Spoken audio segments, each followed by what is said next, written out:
I'm going to get to a certain day where I won't accept any more labs. Like this will be the final day to turn in labs. I haven't announced it yet, but the official due date was last week.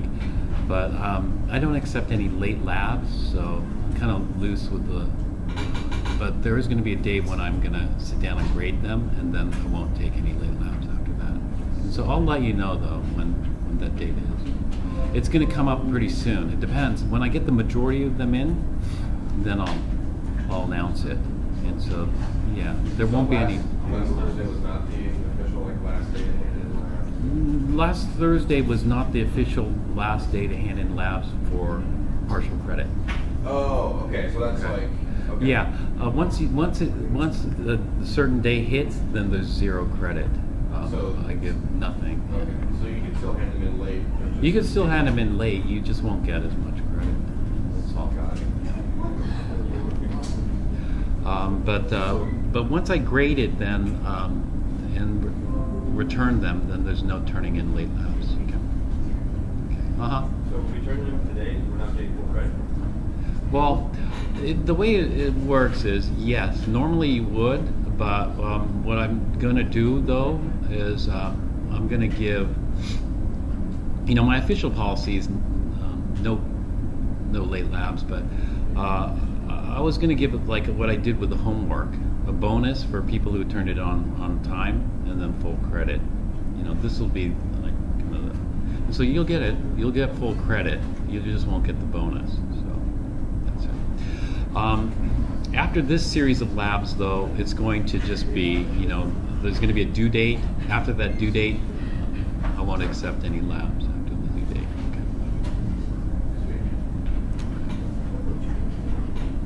One more question. I think someone posted something on Piazza regarding updated grades before the drop deadline. Is that something you anticipate being able to do?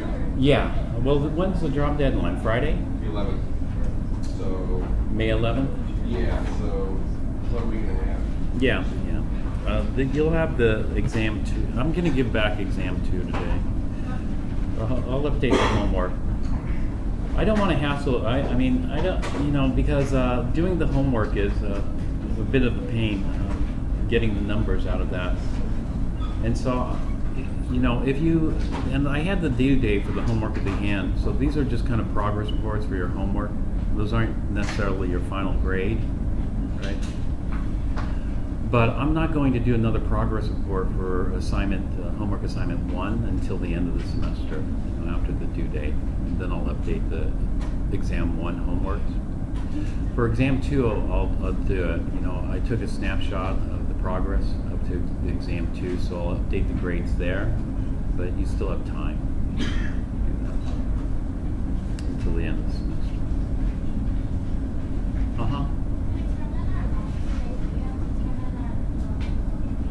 No, the notebook I check off at the end of the semester. Yeah.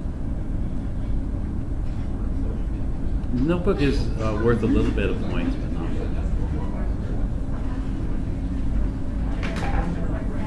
Okay, any,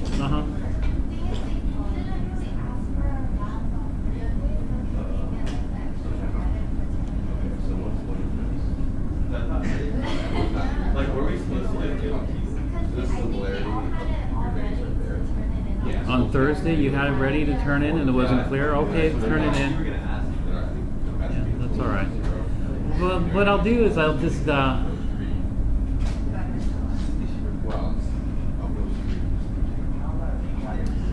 right. What I'll do is I'll make it very easy for the next labs.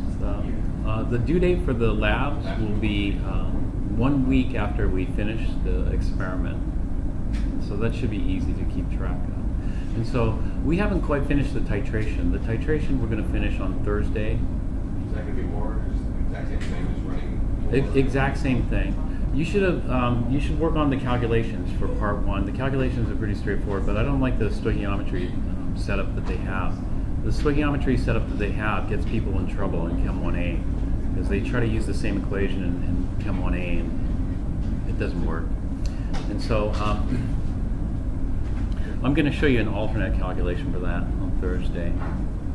Just a standard stoichiometry setup. You just have to do an average for us 3 basically, right? We do the average, but I'm going to talk about what averages mean, because everybody should have gotten the precision down. We call precision down to 0.5%, right? And normally in science we talk about the precision. You never report an average without talking about precision in a way.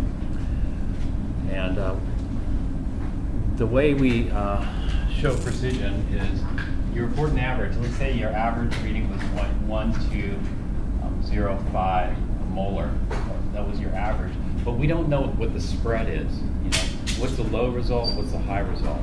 And so sometimes people will report an average and they'll talk about the spread, the low and the high. In science, we don't do that. In science, what we do is we come up with a statistical quantity called the confidence limit or the confidence interval. And so in science, we never report this. It's always 0.1205 plus or minus a number. And this number is standard in science to be the 95% confidence limit or interval. And so if you look at a scientific paper, it always has this on there. And so I just want to talk briefly about what that number is and what we're doing in this particular lab. Get around it.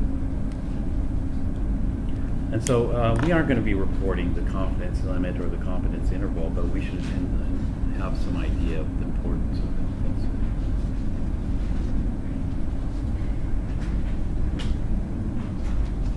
The way we're getting around this confidence interval is by making sure that out of 3 trials, the smallest one and the biggest one don't differ by more than 0.5%. So I wrote down the formula for that. Let's take the biggest value minus the smallest value divided by the smallest value times 100%. And so did everybody get less than 0.5%? Close. Okay, what happens if you go over 0.5%? If you go over 0.5%, then unfortunately that's a deduction. You're going to get, and so if you can, repeat, do it another trial. If you're running out of time, then just take the hit. It's not a huge hit. The biggest hit in this lab will be how close your unknown identification is. What we're going to do is you're going to have an unknown acid on the next lab period.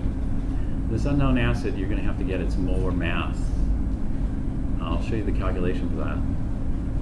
And it's going to depend on your part A. So if the part A, or part 1, or whatever they called it, goes smoothly, then typically the molar mass goes smoothly as well. So part B is the exact same thing as part A? No, it's not the exact same thing, but it depends on part A. Because you're going to use the sodium hydroxide solution that you just standardized to titrate an unknown acid. And so if your sodium hydroxide concentration is quite uncertain, then that means that there could be a lot of error in your unknown acid determination. So you want to narrow down the certainty on that, as precisely as possible. Still could be off, but it's good. That's for the lab. Other questions? I see, how you said the labs are due a week after weekend. So is this one due this Thursday? Part 1 of measuring? No. Part 1, you need part 1 to do part 2. So I don't want you to turn it in until you complete it. And then what about the old ones that we've already done? Like, are we still getting? The older what? The older labs? The old ones from the first half of the semester. Those are the ones you're going to be turning in today, you said? Are we still going to get? You're going to get credit for those. Those are worth 15 points each. Okay. You're going to get full credit for those. But not the extra one? Well, if you want the extra is very small, so don't expect too much, but I'll give you extra. If it wasn't clear that they were due last Thursday, I'll give it to you. Yeah.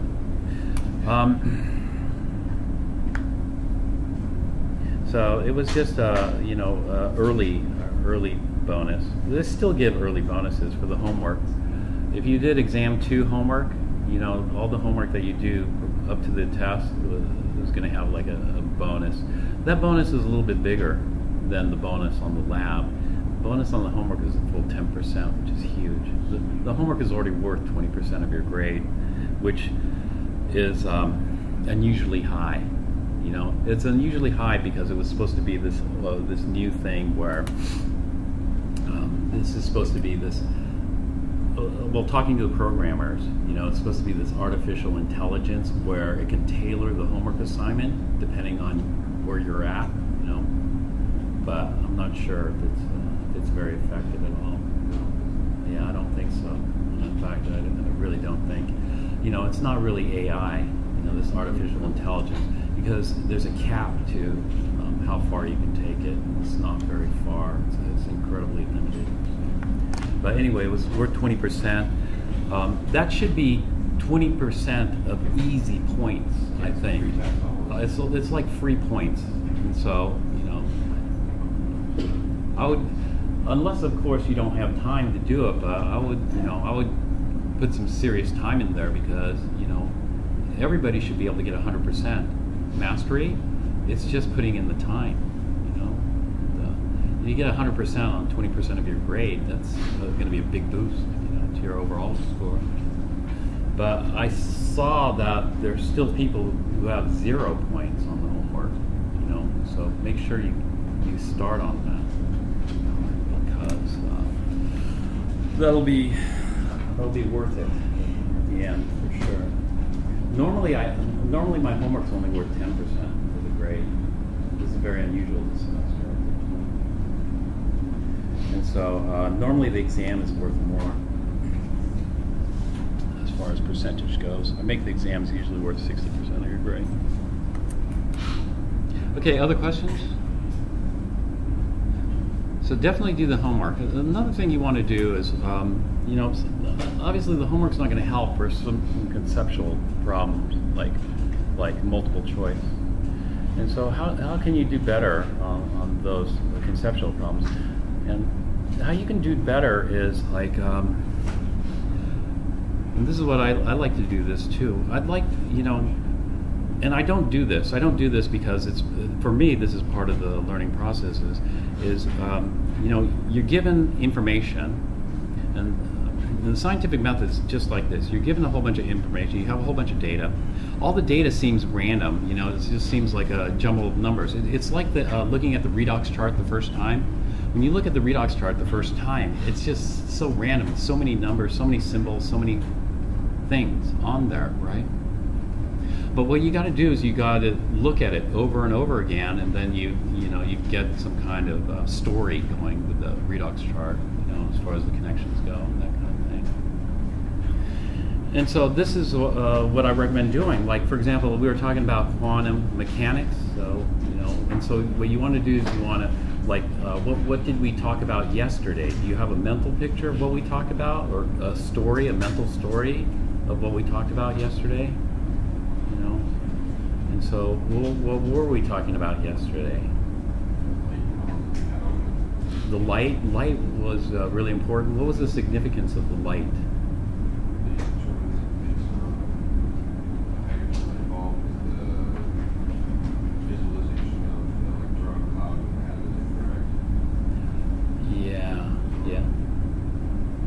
So what was the whole deal? Well, for me, it would start at the beginning of the story. At the beginning of the story, we have lots of observations.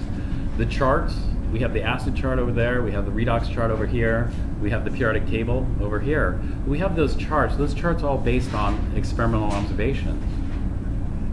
And so what we want to do is we want to understand it more deeply, because the deeper we understand it, the less we need the charts, right? The less we need somebody to actually take a measurement and then figure things out. And so ultimately, rather than having factual knowledge, this is just factual knowledge people memorize. And so rather than having factual knowledge that people memorize, people want a deeper understanding. A deeper understanding would be a more, what? A more theoretical understanding. if you really understood the theory of chemistry, then you wouldn't need these charts. You could figure it out, right? A lot of people are saying, you know, we want to get away from the memorization. We want to know the theory of this. And so if you knew the theory, unfortunately the theory is very hard. And so you can't get away from some factual observations and just memorizing some stuff. But the more theory we understand, the better off, and the less memorization we have to do.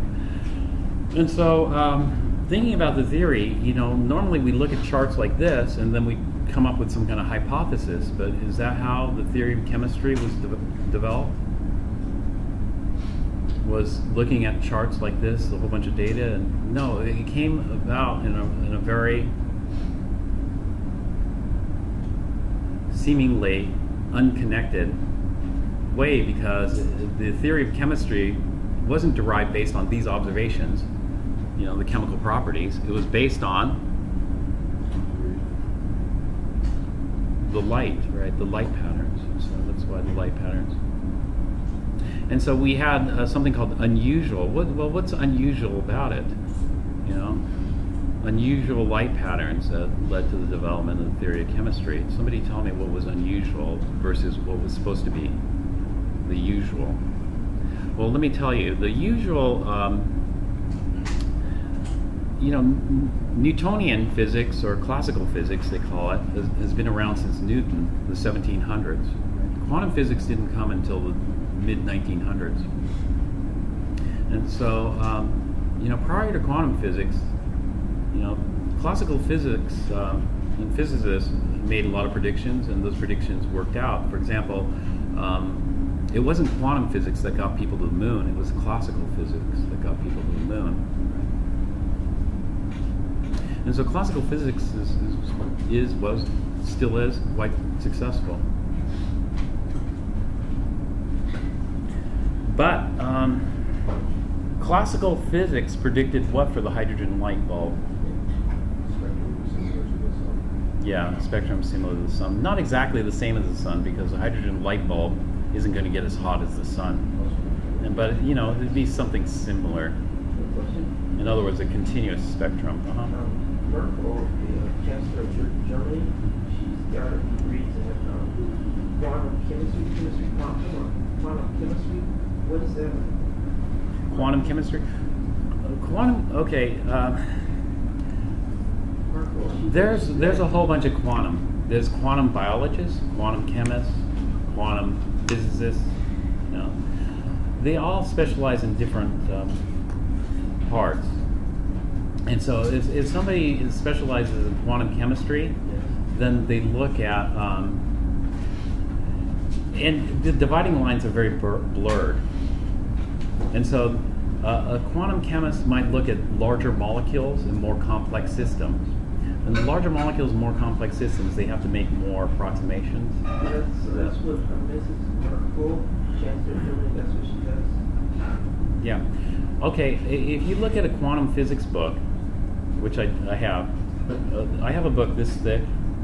All it talks about is the hydrogen atom. You know? If you look at a quantum chemistry book, they start introducing a lot more molecules in there.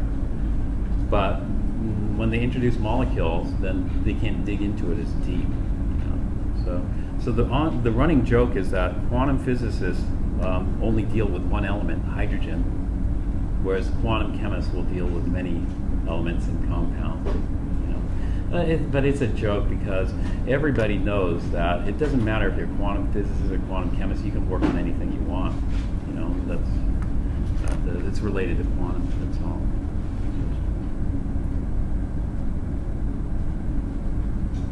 So anyway, getting back to this, what was expected? What was expected was a rainbow of colors, a continuous spectrum. What was observed was not. What was observed was a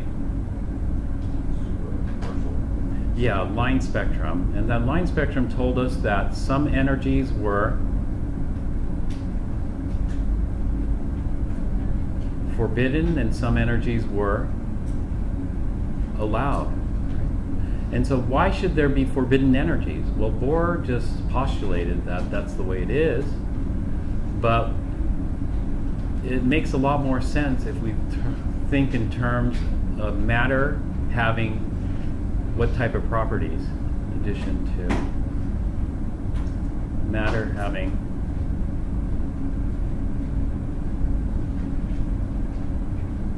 wave-like properties, you know. And when we think about waves, waves are naturally quantized, you know, depending on the size. I showed the plate yesterday, right? We see the plate, vibrating plate. And so that vibrating plate can't absorb all energies. It can only absorb certain energies. Those energies, sometimes they'll call them resonant frequencies. Resonant frequency. There are lots of other things with resonant frequency. So it'll only absorb certain energies. Why? Because of the wave properties of it. And so with quantum mechanics, it's a lot more. And so what you want to do is you want to go back through and you want to try to develop some kind of mental picture of what's going on in your own words, and then see if it makes sense. You know, if it doesn't make sense, then obviously ask at the beginning of class or whenever. We can cover it in detail, but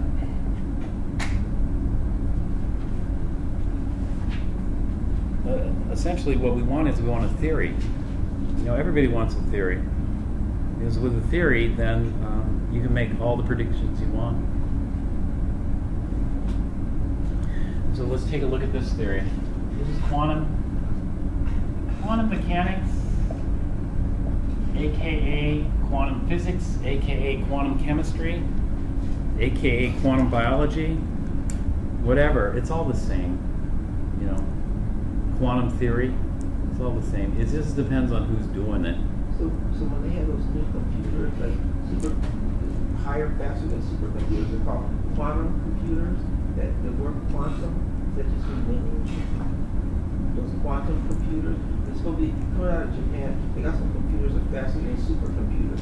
Yeah. They're called quantum computers, and they keep using the word quantum. Yeah, well, quantum computers are relying on quantum mechanics, quantum physics, to store data or access whatever. And so there are certain features of that. You know, what happens is when you start getting smaller and smaller, this is why, you know what, the classical physicists never realized that classical physics is wrong. They never realized classical physics is wrong because they were dealing with big objects. When you're dealing with big objects, then you know, and the wavelengths are kind of small, then it seems to absorb all the energies. So that plate I showed you, the vibrating plate, if you made that vibrating plate huge, it can absorb a lot of different frequencies, not just the few that were shown on that video. Actually, more than a few. But when it starts getting smaller and smaller, it's like a fish. You know, a fish in the ocean, can it swim at any speed? Can it? Well, any speed within its range, right? It can swim at any. Are there any forbidden speeds that the fish can? Is it free to oscillate back and forth? Okay, now you make it go from the ocean to a pond to smaller and smaller bodies of water, and pretty soon that fish is going to be pretty constrained. And if the pool of water gets so small, that's really going to interfere with how that fish can move. Well, this is the same thing that's happening with electrons. Even though the sun is a huge hydrogen lamp, the electrons, you know, because of the super high energies in the sun, the electrons are totally knocked free. The electrons being knocked free, those are free electrons. Those free electrons have the huge volume in which to move. And so those are like fishes in a giant ocean. The electrons in the sun are not quantized. The electrons in the sun are continuous. Electrons in the sun can have any energy they want. They can move at any speed they want because their mobility, their unrestricted mobility in that sense. But, you know, in the hydrogen lamps that we make, the electrons aren't completely knocked off. The electrons are still stuck on the hydrogen atom. And if the electrons are stuck on the hydrogen atom, that means the pool is quite small. And then the electron has to move, you know, with certain waves, then it becomes more and more complicated for mobility. Does that make sense? Mobility is not the right word, but in terms of scanning waves, the waves have certain properties and characteristics, you know. And so if we start off with a wave like this, we want it to, have you heard like noise canceling headphones? You know, the noise canceling headphones, it's because of the wave properties. And so when things aren't in sync, it cancels each other out and the wave disappears and becomes forbidden. And so that's basically it. And so it wasn't really noticed, you know, and this is why classical physics was so successful. It's only when things got small and you're confining an electron to an atom that all of a sudden the energy of the electron goes from being continuous to quantized. Well, did it really go from continuous? Technically, it wasn't continuous still, you know, because it's just a big box. So, you know, if you got trillions upon trillions of half wavelengths, what's one more? Barely makes any difference. So it appears to be continuous. But when you shrink it down smaller and smaller, all of a sudden, you know, it's kind of stuck that way.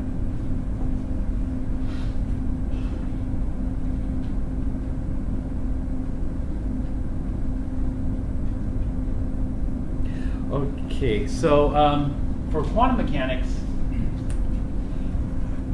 this is basically what we have. You know, we have Planck, the whole idea of quantized energy. We had Bohr, who carried that further. And then, you know, these parts of these were carried on. Bohr, however, parts of Bohr were not carried on to quantum mechanics. And so pretty much we need de Broglie, who talked about the wave properties of matter. We need Heisenberg. Heisenberg talked about probability, position, location of the electron. And so if we incorporate these with the previous ideas, including Newton, because, you know, Newton's equations were used as a starting point for deriving Newton's what we call classical physics. So there is some classical physics in here, but then there's some modifications made to it. Then we come up with the Schrodinger equation. The Schrodinger equation is the equation of quantum mechanics. And from the Schrodinger equation, we get, you know, all the allowed states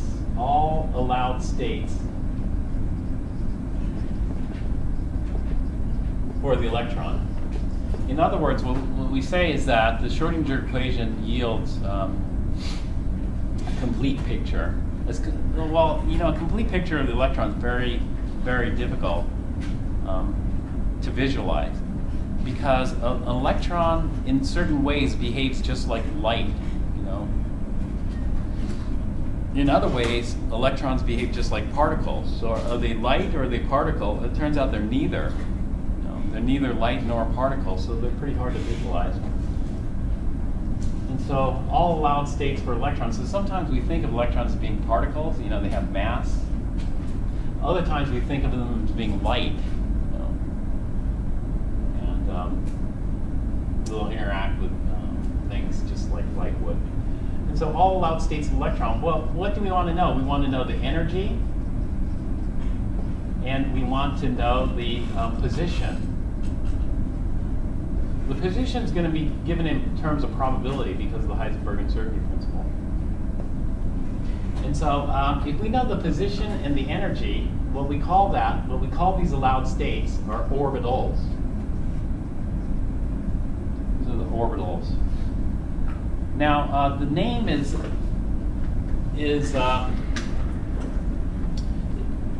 tricky because orbits and orbitals, we've heard both of those terms. And so if we compare this to the Bohr model says that the allowed states of the electron correspond to orbits. And so here's the center, the nucleus, and then the electron can be here in the first orbit. The first orbit we call the n=1 orbit. And then the next allowed one, it'd go forbidden, but the next allowed one would be the n=2. So electron can be in n equals 1 or n equals 2, but nowhere between. And then the n equals 3, etc. Now, the farther out it is, the faster it must be moving. So here it's going, this would be the lowest energy, and then higher energy, higher energy. I'm just showing you part of the orbit. So we think in terms of orbits. And we can arrange this in what's called an energy level diagram. In an energy level diagram, we'll put the energy on the y-axis, and then the lowest energy would be n equals 1. The electron could be here. The next energy, it could be at n equals 2, n equals 3, n equals 4, etc. All the way up to n equals infinity, which isn't that far up here. It would be something like that.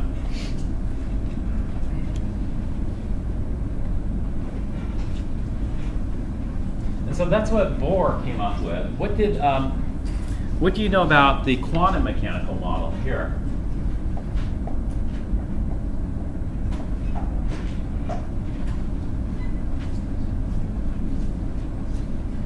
In quantum,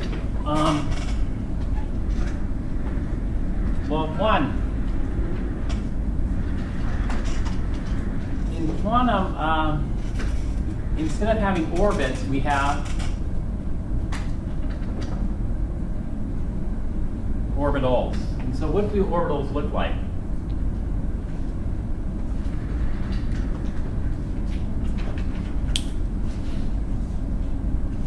Can you draw out an orbital and then just compare it to an orbit? I had one earlier. Just 1 second.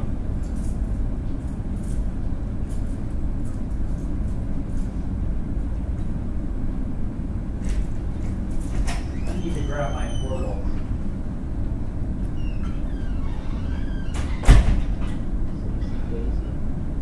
This is Oracle. She's the champion of president of Germany. Her major, which better degrees in quantum chemistry. So it's just a matter of time that will be president of the United States. So you're going to be my boss. So we have export medical equipment from Japan to Mexican medical students. So we have translation.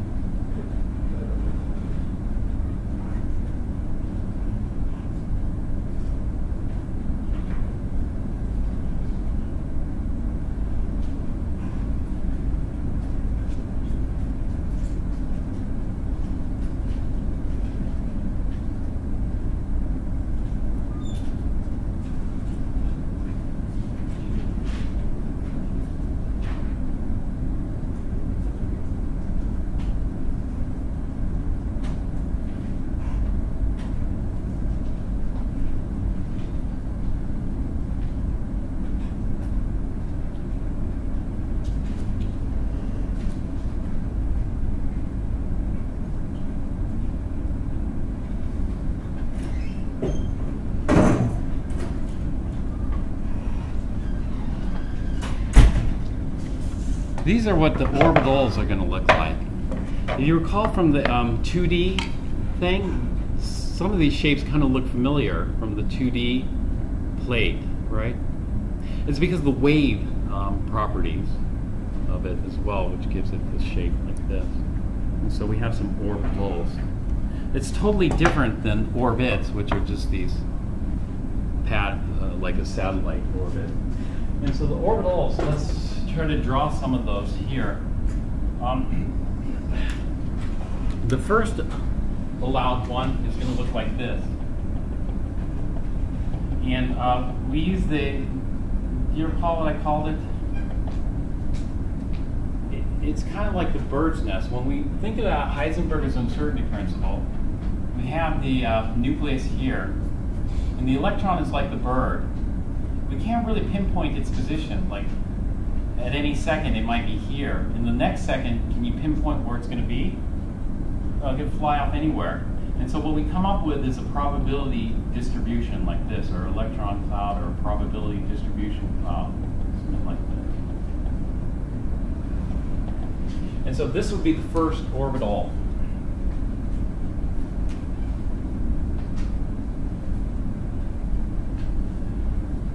we use more numbers to describe that orbital. Over here, Bohr only used n equals 1. Over here, when we describe this first orbital, we use n. This is going to be n equals 1. But we have two more numbers that we use to describe this. We have a number called L. These variables come from the Schrodinger equation. So they just chose L. Other people could choose other letters for the variables as well. But L is pretty much pretty common. L is equal to 0, and then we have one more, M. M is equal to 0. And so we describe this one as a 1, 0, 0. Well, 1, 0, 0 is kind of cumbersome, so a lot of people would just call it a 1s. 1s orbital. And so the first orbital that's allowed is called a 1s orbital. A 1s orbital, the way we visualize it is, there is a shape to it. What does the shape of this look like to you?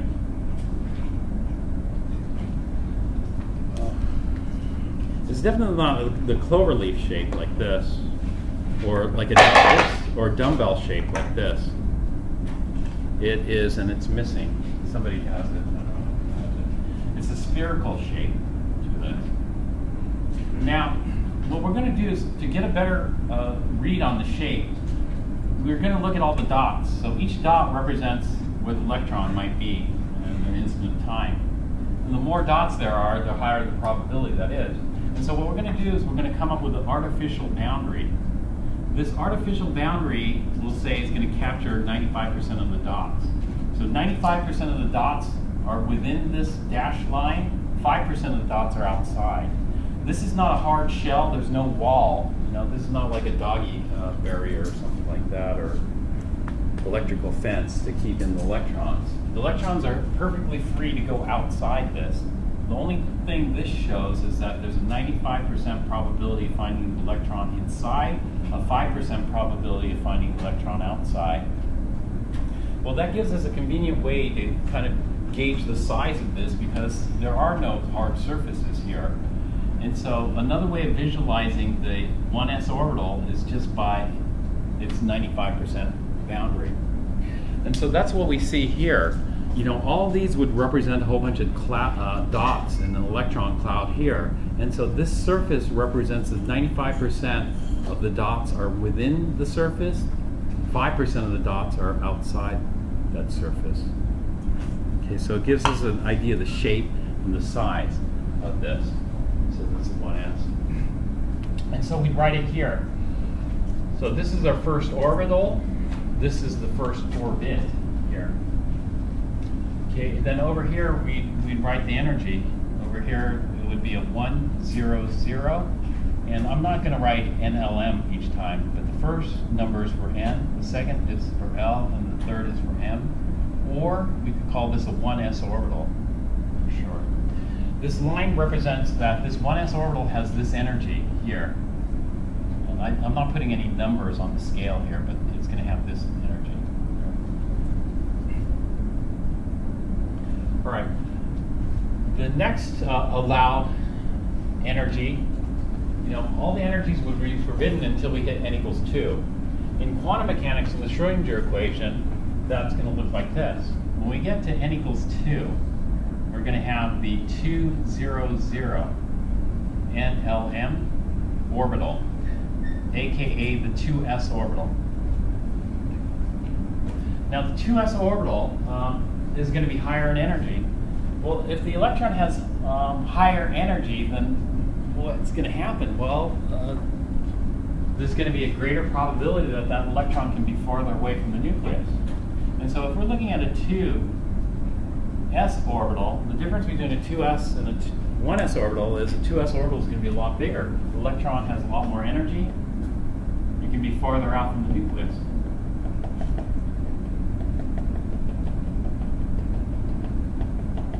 Okay, it's still going to be spherical in shape, but it's just going to be bigger. So 2s orbital is going to look like this, the 95% boundary. And usually we just write the 95% boundary to represent the orbital. So this is the bigger circle. That would be the 2s orbital. And so the electron can be up here. This is allowed, but anything between this is forbidden. It turns out that when an electron is in the second, what we call n equals 2, n is given a name. N is called the principal energy level, or the principal quantum number. Okay, when we're at this energy, it turns out there's more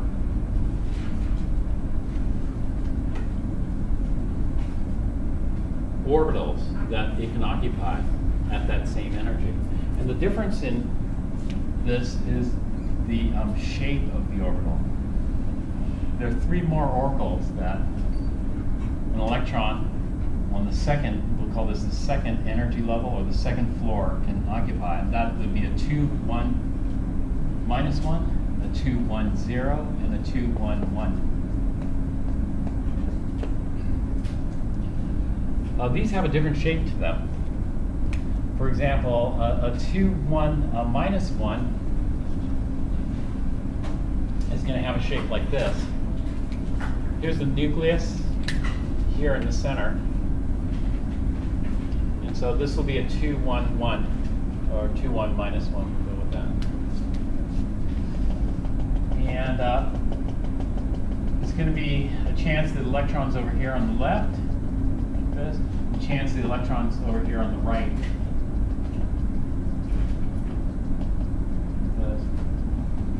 There's not much chance it's up here, or in between here. So the electron can be on the left, or the electron can be on the right. And so if we draw in the probability boundary here, it's going to look like this. And so this is called a 2p orbital. And 2p orbital is going to have this kind of dumbbell shape to it. Yes. And so this is the 2p orbital here, the dumbbell shape to it. So it could either have a spherical distribution like this, or it could have a dumbbell distribution like this, and they're both going to have the same energy, basically.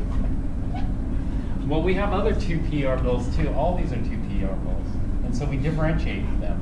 The way we differentiate them is either by using the 3 quantum numbers, N, L, M, or we might call this 2px, for example. This might be 2py, this might be 2pz, depending on the coordinate system. I think the 0 was the z, but it's all right. And so where did the x, y, z come from? The x, y, z comes from this. The next allowed orbital for this one, to the right here, is just going to differ in terms of orientation.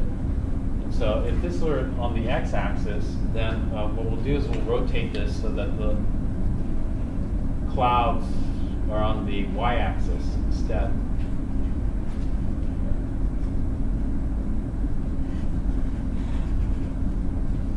Here. And so if we look at the probability and do the 95% probability boundary, it's going to look like this.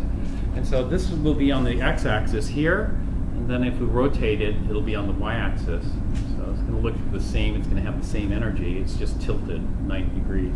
I'll do that. So this is a P. Maybe Py. Okay.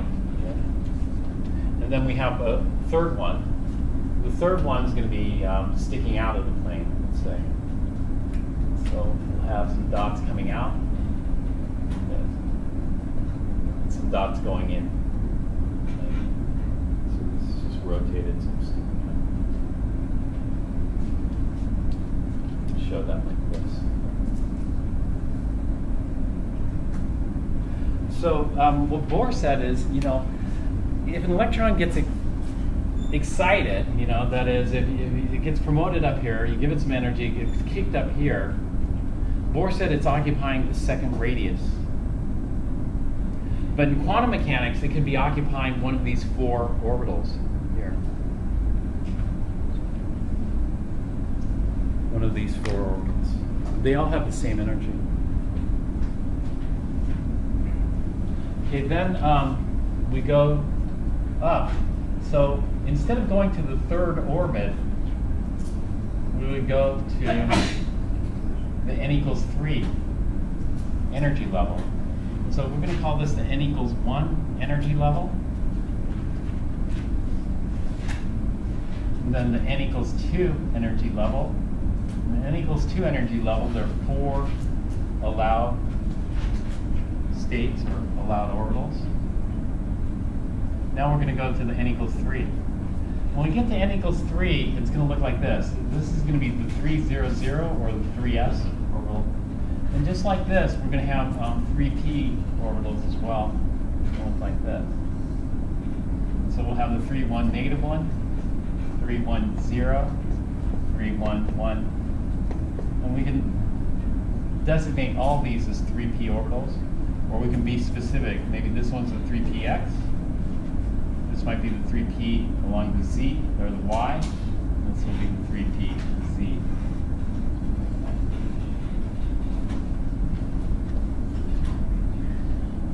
But there are more. The more is, there are 5 more, actually. 1, 2, 3, 4, 5. So all of a sudden now things are getting a lot more complex than what Bohr saw.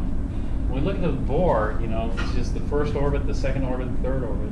Here, when we're looking at the orbitals, we have 4 to choose from. The second, when we get to the third, how many total orbitals are there? A total of 9. This one being the 3, 2, 2. Actually, let's go minus 3, 2, minus 2, 3, 2, minus 1, 3, 2, 0, 3, 2, 1, 3, 2, 2. These ones are termed 3D set of orbitals, and they have different names for it. So for example, this is called the 3D XY orbital, and it looks like a clover leaf. And then we have the 3D XZ, 3D YZ, 3D x squared minus y squared, and the 3D z squared. We don't need to worry about these. We aren't even going to worry about the shape. You should know the shapes of the s. All the s orbitals are spherical in shape. And you should know the shape of the p orbitals. All the p orbitals are dumbbell in shape. It's just the 3p orbitals are going to be a lot bigger than the 2p orbitals because they have higher energy. The d orbitals, you don't need to know the shapes of the d orbitals here. But they're like cloverleaf shape, etc.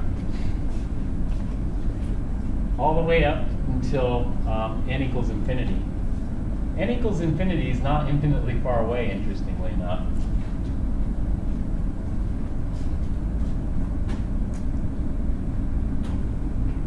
It's not difficult to get to. All right, so let's stop here and let's take a look at this. Do you see any patterns arise from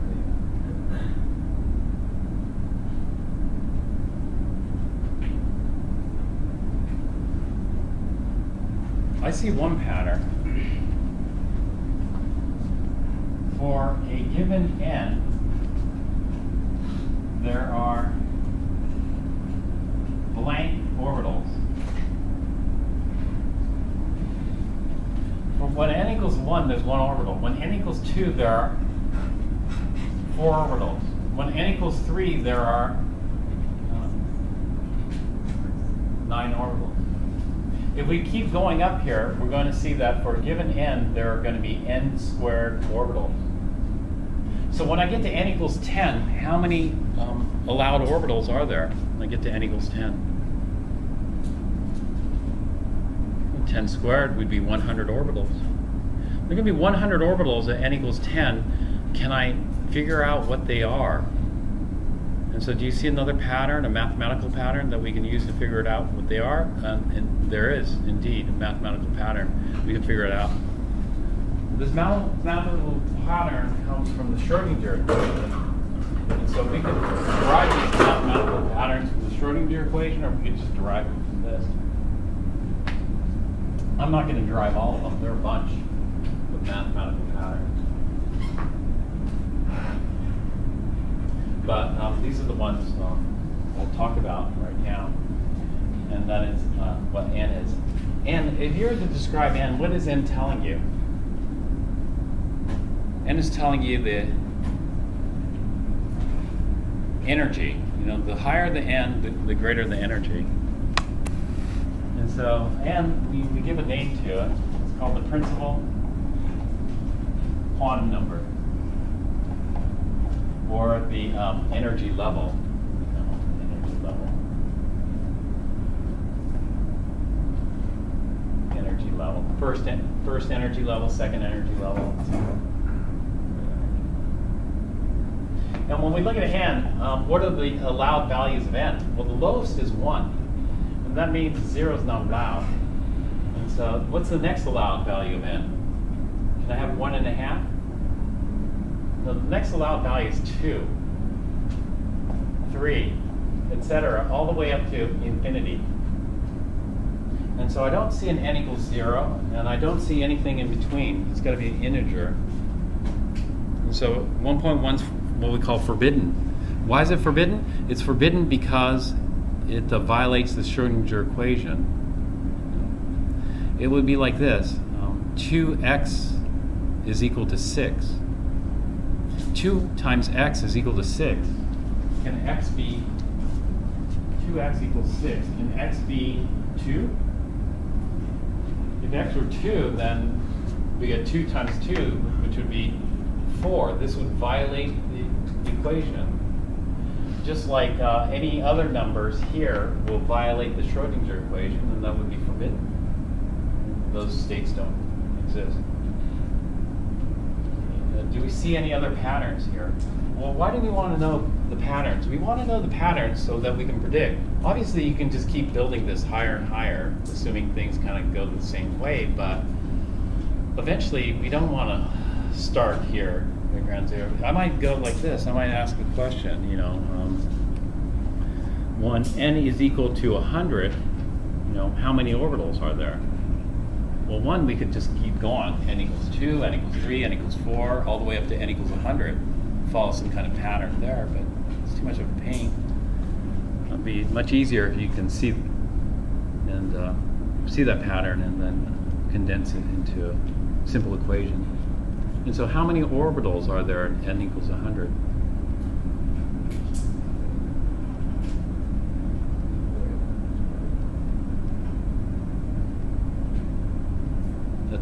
Oh, there are 10,000 orbitals. Can you figure out what those 10,000 orbitals are? Yeah, it's not hard actually. It's pretty easy. Pretty easy, but it just takes time because we see some other patterns here. All these patterns can be derived from the Schrodinger equation, but we can also derive the patterns just by looking at what's observed. What's observed here is this. Let's take a look at L. Here I have L equals 1. Here I have L equals 0. In other words, I have my 2s and 2p. Why don't I have my 1s and 1p? Well, 1p must not exist because there's nothing here. And so we can see that from the Schrodinger equation, because L is called the, and you don't have to worry about this, angular momentum quantum number. We aren't getting into the physics of this at all. Angular momentum is important concept in physics. But anyway, we have the angular momentum quantum number, and if you look at the pattern there, the angular momentum quantum number, you know, for a given n, will take on certain values. So here I have n equals 1, n equals 2, n equals 3, etc. And when I look at that, then I notice this, that the angular momentum quantum number takes on all values from 0, 1, 2, ... up to a max of n minus 1.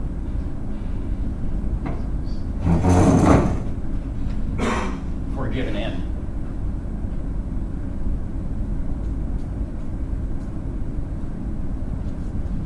So here, n is equal to 1. What's my L value that I see? I only see one L value. It's 0.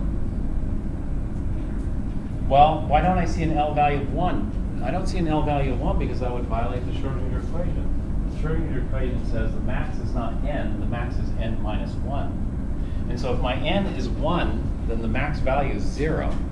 That gives me only one value for L here.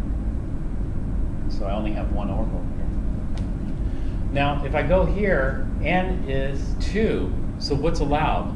Well, all values from 0. So I have m equals 0 here. To 1. Well, I have m equals 1 here, and 1 here. If n equals 3, then I'm allowed 0, 1, and 2. So here's my 0, which is 3s. Here's my 1, which is 3p. And here's my 2, which is 3d. But what about 2d? If n is equal to 2, can I have L equal to 2? No, that would be forbidden. That would violate the Schrodinger equation. And so that's not allowed. And so this is just saying that we get all values.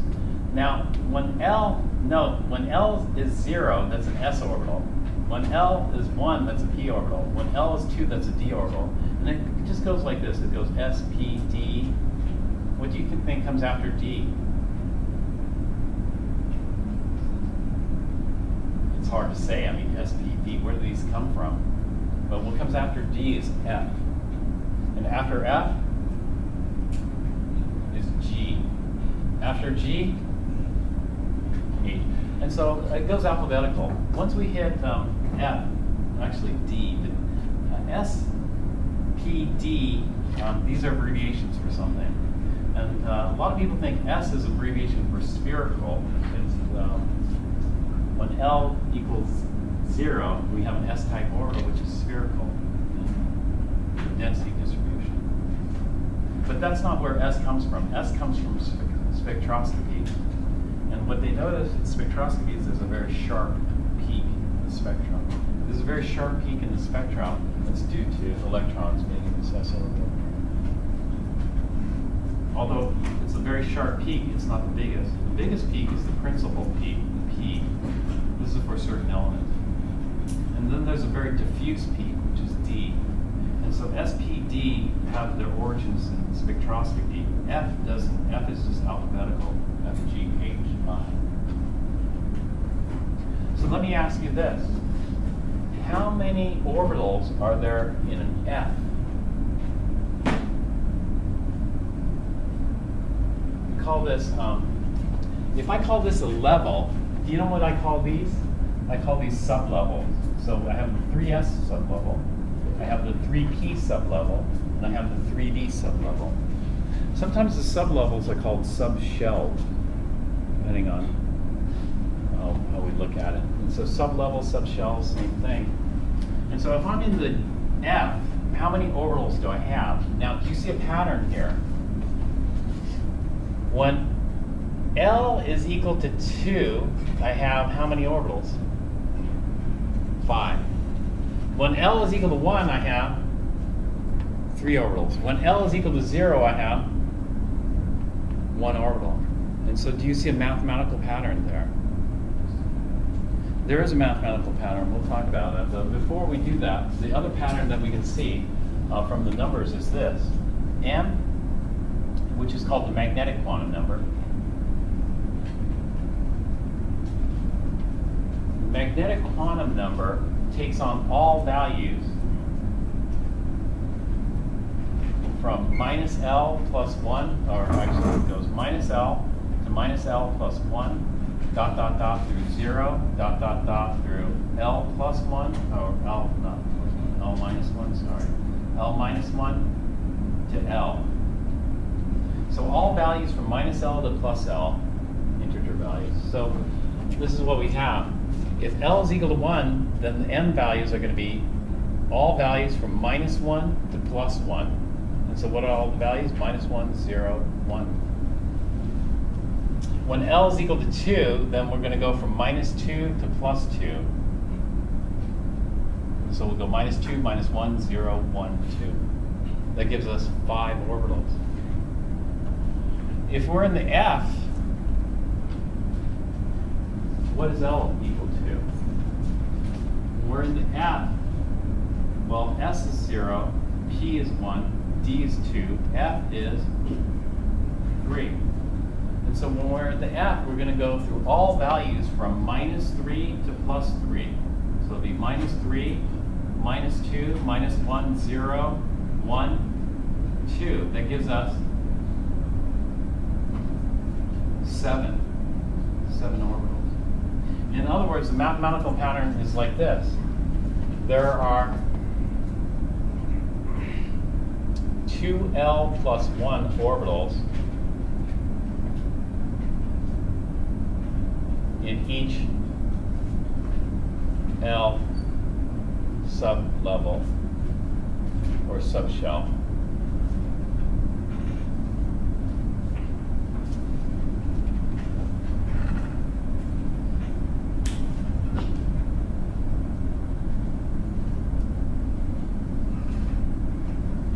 There are other patterns. So what we can do is we can use these mathematical patterns. We don't have to solve the Schrodinger equation. We'll just use these results to figure out all the orbitals here. And we can figure out all the orbitals given enough time all the way on up.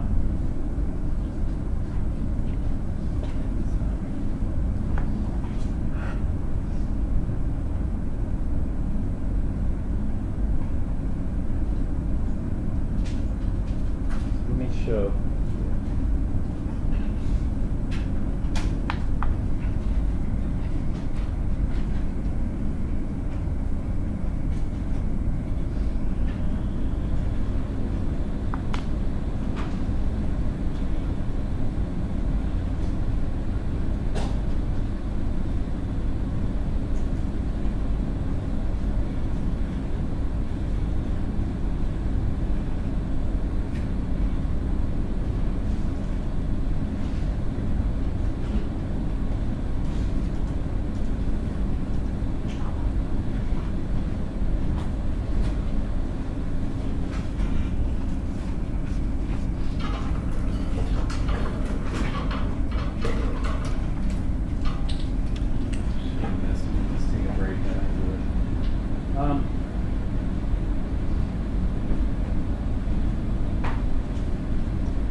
These are the lines in the hydrogen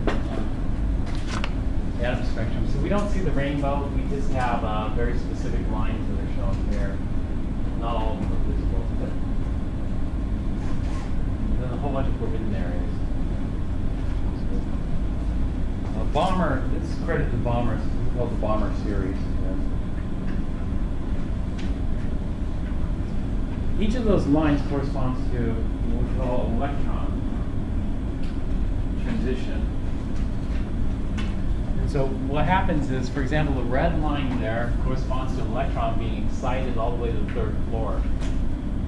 If an electron's on the 3rd floor and it drops all the way down to the 1st floor, then it's not visible light that's released. If an electron's all the way here and drops all the way down here, it's ultraviolet light that's released. So UV light. It's bigger in energy. However, if we're on the 3rd floor and we drop to the 2nd floor, then that's the red line. If we're on let's see, this is the 1st, 2nd, 3rd. If we're on the 4th floor and drop to the 2nd floor, that's a green line. 5th floor to the 2nd floor, that's a blue line. And 6th floor to the 2nd floor, that's a violet line. If we go to the 7th floor and drop down to the 2nd floor, that would be ultraviolet. It would be a bigger drop, more energy. The visible spectrum is called the Bomber series. The ultraviolet has a different name depending on who measured it first. But that's not really the way we should visualize this. The way we should visualize this is not by orbits. The way we should visualize this is by orbitals.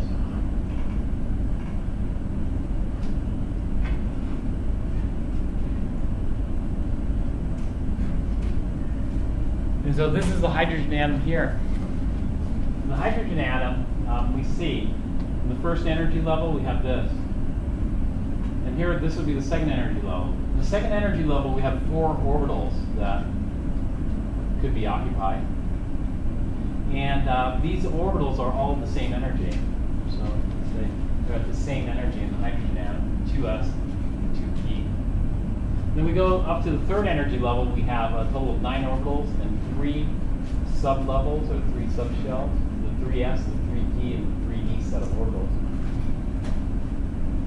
All these are the same energy too, because in the hydrogen atom, the energy only depends on n, whether you're talking about Bohr or quantum mechanics.